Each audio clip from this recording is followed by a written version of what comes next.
bizning muhabbat bobidagi barliq tasavvurlarimiz va madiylarimiz vatan degan birli so'zga mujassamlangan. Chunki bizning har bir tiniqimizga vatanning, el yurtning hidi yo'g'rilib ketgan. Biz uchun arzimas ko'rinadigan bir zarra chang, muhojir vatandoshlarimiz uchun bir zarra nurdir. Qadrli ko'rman do'stlar, bugungi programmamizda biz yozg'ich Tursunon Yunus xonimning Şinjan Xalq nashriyati tomonidan nashr qilingan vatanparvarlik melodiyasi bo'lgan Vatan Söygüsü romanı haqida suhbatlashishni loyiq topdim. Men suhbatni boshlashdan avval 8-mart Xalqaro ayollar bayramini qizg'in tabriklayman. Bugungi suhbatimizga ikki aziz mehmon qadar tashrif qildi. Bular Vatan Söygüsü nomli romanning muallifi Tursunon Yunus xonim. Şinjan Xalq nashriyatining kandidat oliy muharriri Gulbahor Ahad xonim. O'zingizni to'liq baxtli his qilasiz. Mush jarayonda o'ylaganlarimning hammasi mening mush adabiy ijodiyatimga zo'r asarda yo'ritilgan tema yangi. Tursunayda hamda shu adabiy ijodiyat bilan shug'ullanganingiz uchun o'zingizni to'liq baxtli his qilasiz. Shundoq. Men kichik vaqtimdan tortib she'r, qo'shiq, kitob o'qishga amroq edim. Ham Qashqardek nayti maddalar so'zlab turadigan, qo'shiqlar aytilib turadigan, nurg'un so'rinlarda shunday mashratlar bo'lib turadigan shaharda o'sganligim uchun adabiyotning kichkina urug'i qalbimda edi. Shuning bilan Şinjan institutiga kelgan vaqtlarimda bo'lsin, shu adabiy ijodiyat haqida nurg'un kitoblarni o'qigan. 80-yili Urumchiga kelish bilan o'zimning baxtli yillarim boshlandi. 81-yildan tortib ham kechlik gazeta muxbir, ham o'zim qo'lim qalam elib hikoya, povest, romanlarni yozishga musharraf bo'ldim. Hozirgacha o'zimning eng baxtli sanaydiganim, garchi adabiyot fakultetida o'qimagan bo'lsam-mu, o'zimning shu adabiyot sohasiga bilimim ancha zo'r bo'lmasa-mu, turmushni tushunish, xalqning qalbidagi ahvozlarni tushunish va tilaklarini tushunish yuzasidan yozgan kitoblarim xalq ommasida yuz ko'rishdi. Buning uchun intayin xursandman. Undaqda shu adabiy ijodiyatdan shug'ullanishdan iborat bu xil baxt sizga qanday nasib bo'lgan? Men 1959-yilda Şinjan institutiga kelgan vaqtimda adabiyot fakultetida o'qiyman desam, san'at fakultetida qabul qilindim. Shuning bilan san'at fakultetida o'qib, usul artisti bo'ldim. Keyin meni sotsialistik tarbiya xizmatiga avatdi. 80-yillar qaytib kelgan vaqtimda meni bir Urumchidagi dangliq itakmal do'koniga prikaz chiqib tushiribdi. Bunun o'z vaqtida o'kindim. Bu yerdagi umrim 16 yil o'tib ketdi. Mush jarayonda o'ylaganlarimning hammasi mening mush adabiy ijodiyatimga zo'r turtki bo'ldi. Shu jarayonda xalqningki ahvozlarini, jamiyatni, turmushni, töven tabaqalar bilan yuqoridagilarni, ziyolilar bilan ichlarni orasidagi nurg'un narsani tushunib ketdim.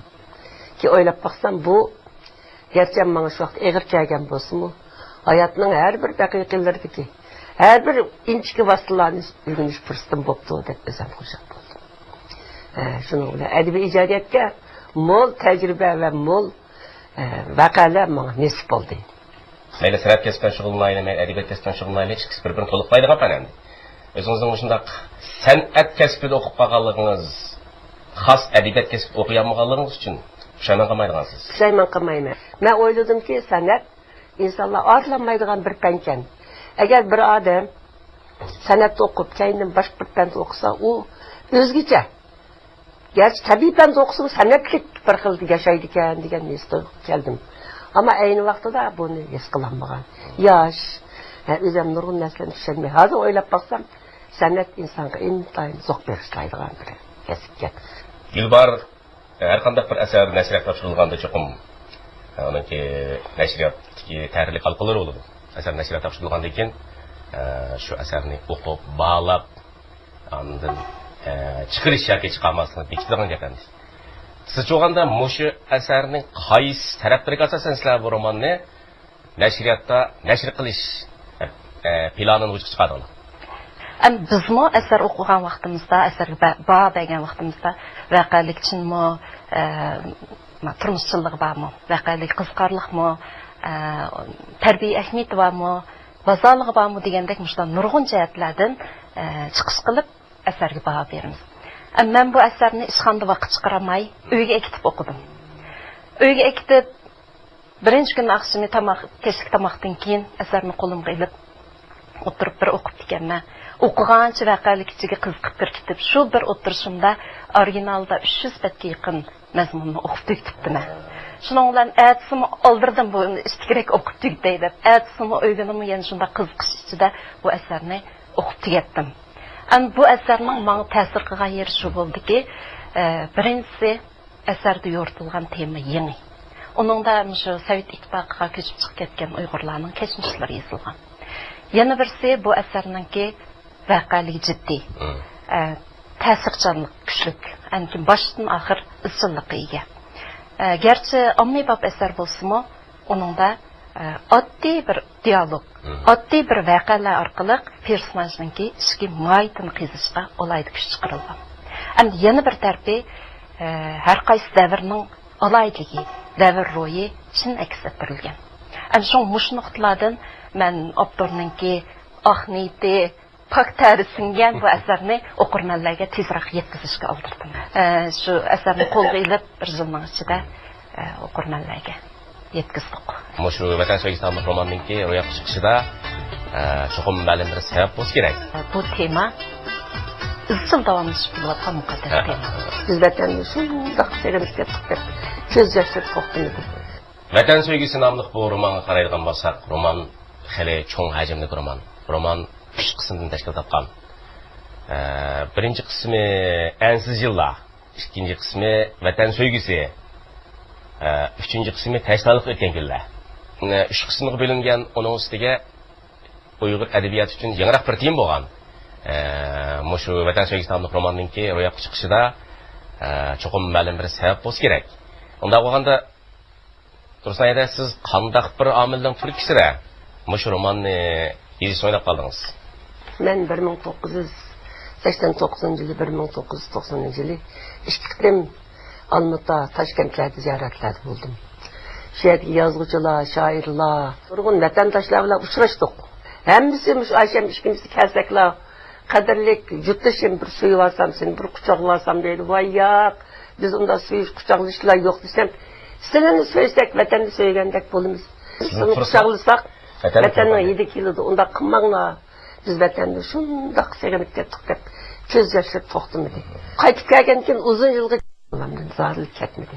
Onun için biz sekip bağa vaxtımızda nurgun kişilerine görüşsek, biz vatanını sevgindik, vay vatanını kessek, bu tükendek, şundak sözlüsem, ben içimde bulanı oturmuş, biz de yaxşıken. Asıl birden maşina, çoğun öy, parvaylık, hem oturmuş yaxşı. Əcəbdək gitmətdiğamdı o da, düşenmetdiken ben. Her bir adam öz vatanından ayrılğanda vatanının qadrini en bilediken. Ula vatandan ayrılıp, şu vaxtıda vatanının qaçdaki kudret ekanligini, vatanning qanchalik illiq makon ekanligini tushunganlikni o'qidim. Shu ta'sirlar asla o'zimningki ixtiyorimga boqmay bu romanni yozib soldim. Kitobni yozayotgan vaqtimda shu kishilarning so'zlari esimga keldi. Shu kishilarning yig'izalarini quloqimga anglandi.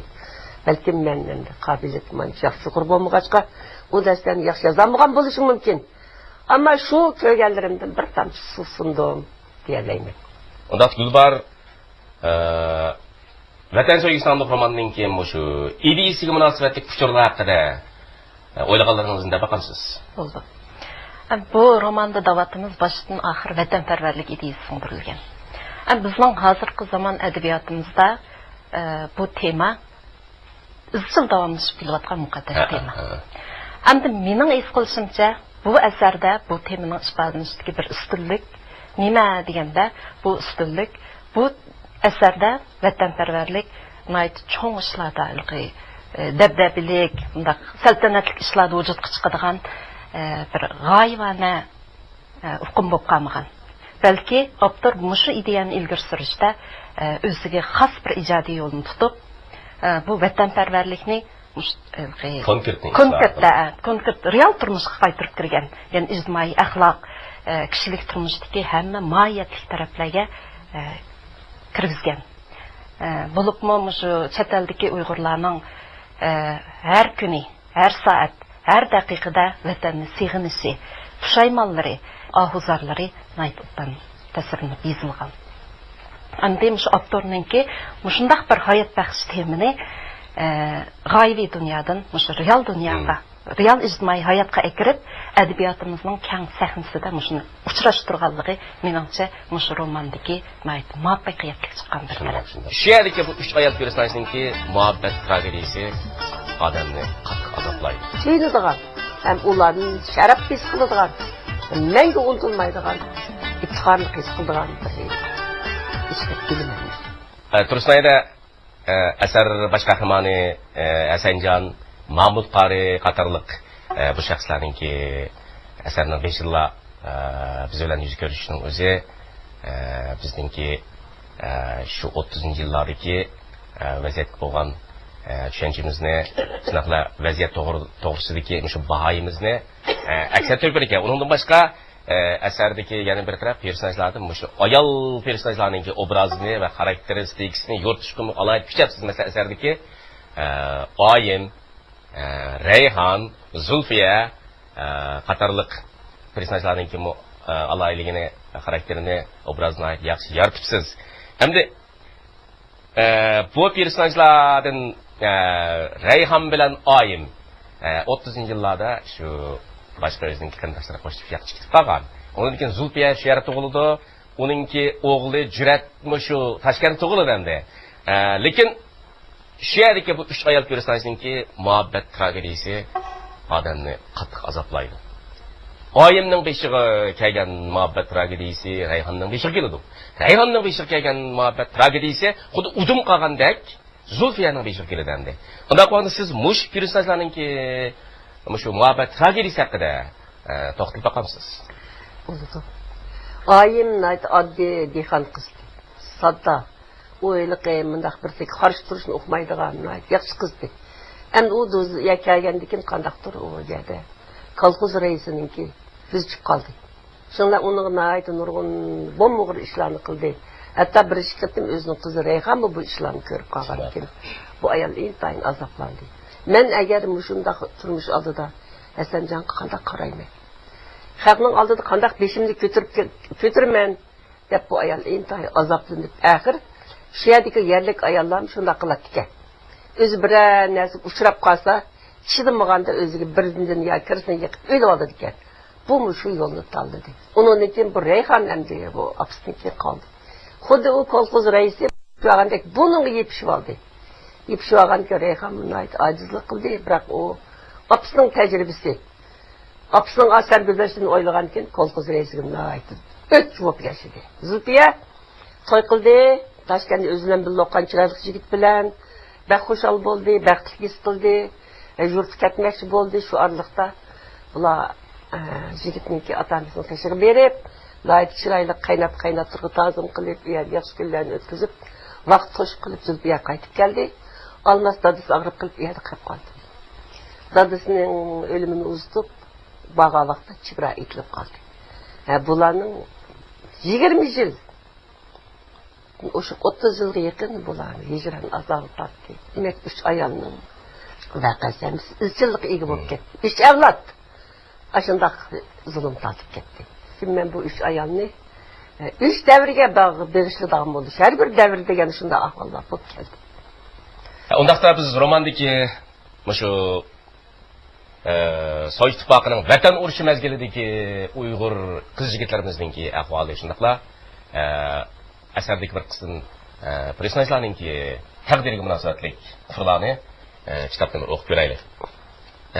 Romanning 188-189 betlarida asarninki bosh qahramoni Mahmud Qari bilan shu Moskvada ishlaydigan taniqli olim Davlan Xo'jayev o'tirsidagi bir kishini hayajon soladigan bir suhbat bor ekan, bir dialog bor ekan, shuni o'qib ko'raylik. Urush hamma odamning beshig'i bir ofatqo. Bo'libmish Ikkinchi dunyo urushi insoniyat tarixidagi ko'lami eng zo'r. Qatnashgan odam soni eng jiq, chetildigan davlatlar eng ko'p, chiqim ig'ri bo'lgan urush bo'ldi. Bu gap Davlan Xo'jayevning og'zini beryapti. Yurt amonchiligi xalqning baxti. Agar sizlarning yurtda unda qalayimqanchiliklar, urush, talash, o't qo'yish, o'ltirish, chepishlar bo'lmagan bo'lsa, albatta xalq tinch aman, hamma odam o'z tirikchiligi bilan yashagan bo'ladi. Ikkinchi dunyo urush bo'lmagan bo'lsa, balkim biz xotirjam yashaydik. Bu urushda o'zbek, qozoq, uyg'ur qatorliq ko'p millat jangchilari ajoyib qahramonlik ko'rsatdi. Men bir gazetdan bunday bir xabarni o'qidim. 200 ming uyg'ur o'g'il qizlari jang atlanib tillari dastan bo'g'idek sharaflarga erishgan. 5 nafar uyg'ur jangchiga Sovet ittifoq qahramoni degan nom berilgan. Uyg'ur dehqonlari planni natijasi oshirib o'rlab to'p qo'shgan. Demak, Sovet ittifoqi o'zlarining millionlagan o'g'il qizlarini issiq qonlarini aqtirishi va qurbon berish hisobiga cho'qim hurlikni qo'lga keltirdi. Darvaqa urush shunday dahshatli, fojialik bo'ladi ekan. Onalarning ko'zidan oqqan yoshlar daryo bo'lib oqdi. Ammo bu urushda qahramonlik ko'rsatgan azmatlarni ko'p. Sizlarmi, oilanglarmi shuning ichida qarindishim. Sizlar garchi bu yerga keyin kelgan bo'lsanglarmi, bu yerning sizlarga bergan yer, suv, ne'matlar uchun zo'r badal to'ladinglar.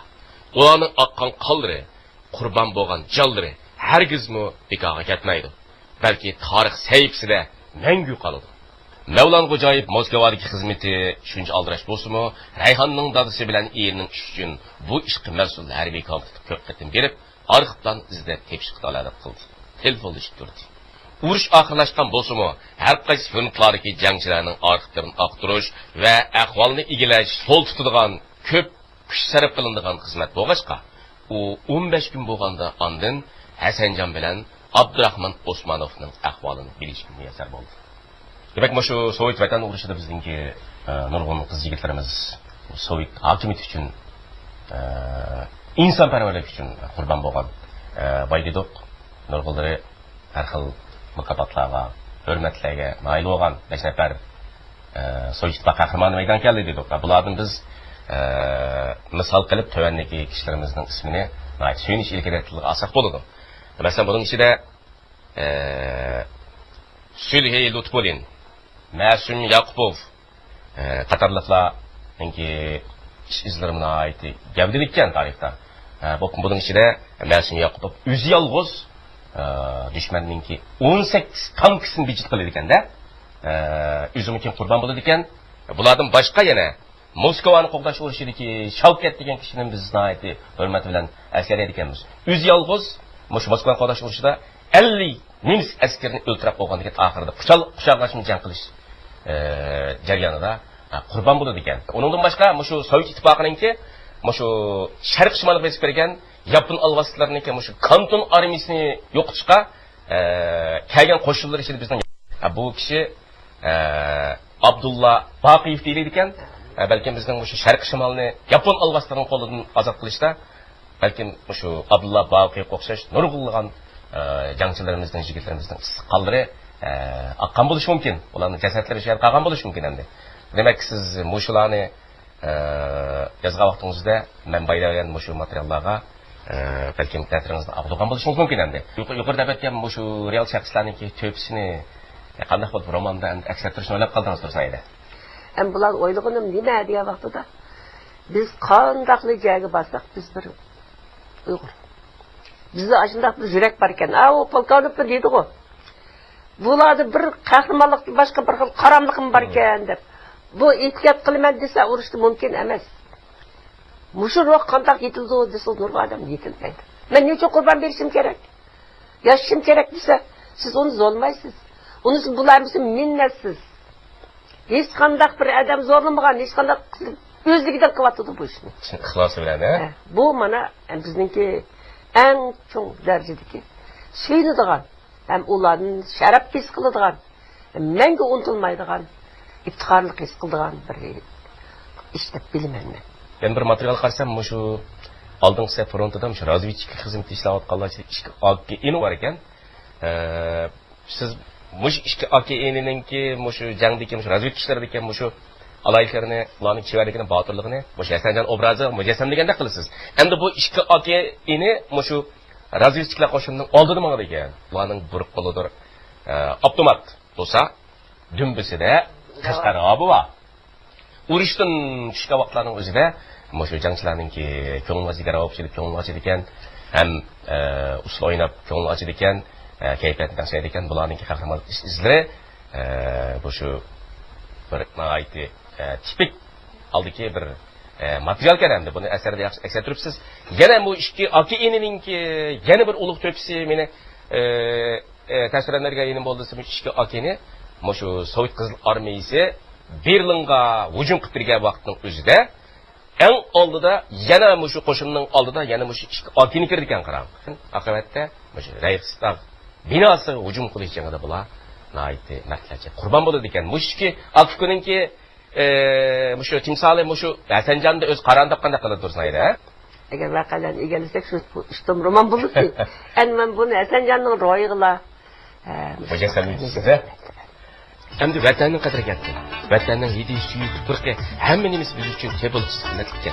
Do'stim, bu qatim apam menga nima bo'yli deymansan? Vatanning qadrini ifodalashdagi sehri kuchi cheksiz bo'lgan. Ammo turmush reallik cheksizdir. Unda Gulbar mushu romanni tayyorlash davomida sizga eng ta'sir qilgan nuqtalar qaysi? Endi men ta'sir qilganlardan bir necha misolga olsam, baş personaj Mahmud Qari jurtida tensiz qillar bo'lib ketdi emasmi? Bo'lgandan keyin o'sha Hasanjonlar bilan yana bir turkum odamlar bilan bular endi erkashtarimdan o'tibman, Sovet ittifoqiga chiqib ketmoqchi bo'ldim. Lekin bu Mahmud Qari onasiga buna demaydi. Boshqa jurtga ketimiz deb aytmadi. Ana shunday ishindida, anki bular shu chegaraga kelib yoshirincha o'tadigan chaqda onam shuni bilib qilib, shu yerda shunchalik g'azab tashidi. Kechba o'g'li bilan shu billa manganlarning hammasini qo'shib vijdonni ishlab ketganlar deb qilaydi. Misadiki shu bir jumla so'zning shu yurtning, vatanning ulug'ligi, vatanning qadrini ifodalashdagi sehri kuchi cheksiz bo'lgan. Bular menga ta'sir qildi. Undan boshqa yana personajlarning dialoglari orqali berilgan ba'zi ta'sirli bayonlar bor. Bu qadamda bir uchrab turdi. Masalan, bir personajninki ash ota-onamning tug'ilgan yurtiga mening muhabbatim cheksiz urg'ib turdi. Ash yurtni hamma kunlarning birida bir ko'rsam, ash orzuimga yetkicha ash yurtdan bir odam kelib qolsa, men bir siqim to'pisini og'ash kelsa, ash to'pini bir yidlab olsam, ko'zlarimga surtib olsam, ash to'pini yenimga saqlasam deydigan bunday ta'sirli jumlalar bor. Bu taraflarimiz menga shunchalik ta'sir qildi, tarligini ishlash jarayonida shunchalik hayajonlanib ketdim men o'zim. Men bir yutqmangan kishiga aytdim, menga 2 kilo to'p og'ash kerak dedim. Agar men vafot bo'lib ketsam, go'rga qo'yganda oldida vatanning to'pisini to'kib, keyingi mavjudning to'pisini qo'ying deb vasiyat qildim deganda mening ko'zlarimdan yosh chiqib ketdi. Chunki o'lib ketdi, u ishini o'qimaydi, o'lib ketish kerak ekan, u ishini o'qimaydi. Ammo u odamda shu oxirgi deb qolcha bo'lgan bir xil muhabbat bir bor degandek ashuna. Mashhurlar bir qarab qo'yaylik. Bo'ldi So'kra, dedi Zulfiya. Buni talashmaydi. U yerlar qancha go'zal, qancha yaxshi bo'lsa-mu, u baribir sening tug'ilgan makaning emas. Sen bilmaysan. Vatandan ayrilgan kishi vatan qadrini haqiqiy tushunadi. Apam, yurtim, mahallam, u yana suyi tuproqqa deb so'zlasa, tozi bilmabdi ekanman. Endi vatanning qadriga yetdim. Vatanning hidi suyi tuproqqa hamma nimasi biz uchun tebulsiz qimmatli ekan. Do'stim, bu qatim apam menga nima bo'yli dedimsan? Bir xalq to'pi bo'yli. Agar men Toshkentga yotqidek bo'lsam, vatanning to'pisini avval to'kib, ondan boshqa to'p to'kinglar, dedi. Yana bir do'stimning opasi uzoq yil bo'ldi, o'rnidan tura olmaydi. U ayol ishki o'rim chechin kesib, qiziga tutqizib, "Qizim, bu choshni onamning tuprog'iga ko'mib qo'ygan. Men onamning yenida yotgandek, vatanda yotgandek bo'lay", debdi. O'ylab baqa, sizlar nima degan baxtlik? Sizlar o'z vataninglarning xushalligiga jo'r bo'la olasizlar. Balki xopliqimi ko'zinglarga ko'rinmaydi do'stim. So'zganinki yuqorqi gaplardan biz bayoningizda deyishayotgan nurg'un gaplar hal bo'ladi ekan. 30-yillarda chiqib, keyin vatan urushi qatnashib, undan keyin yana Sovet ittifoqi bilan hukumatimizning munosabati sal zirklashib, chegirta qilib 20 yildan keyin bular qaytadan chegirtadan kirib, o'zininki vatanga bo'lgan tashnaligini qondirdi ekan. Hamda mushta bo'lganda mushu siz yaratgan asarda yaratgan bir qism personajlarningki reallikda prototipi bada qiladi. Bo'lgandami yana kelib cho'nqur bada qiladi. Mushaqda yaqchan ko'rmanlarmi qiziqish kerak. Sizning bir yurak so'zlaringizni anglab baqsan. Bu asarlarning hammasining prototipi bor. Yigitmi bordi. Zuhrami bordi. Men dek arz qilgandim shu romanim chiqishi. Shular bir ko'rgan bo'lsa degan amaliyotda Almas bilan Rayhon chiqib ketdi. Endi hozir bir qog'im Zulfiya. Zulfiya borda. Zulfiya bor. Zulfiya agar bu kitobni o'qisa, kelsa, inson qo'shib ketadi. O mening uyimga nurg'un bir do'stini boshlab ketdi ekan. Bir kecha yig'lab shundoq so'zladi. Qachon ketgan? 3-4 yil burun kelgan. Demak, u qiz hozir Toshkentdami? Toshkentda bor. Shu 20 necha yil, 30 yil ashadi. Bolasini cho'ng qilib, shunchalik cho'ng bo'lguncha yo'ldashini ko'ram degan.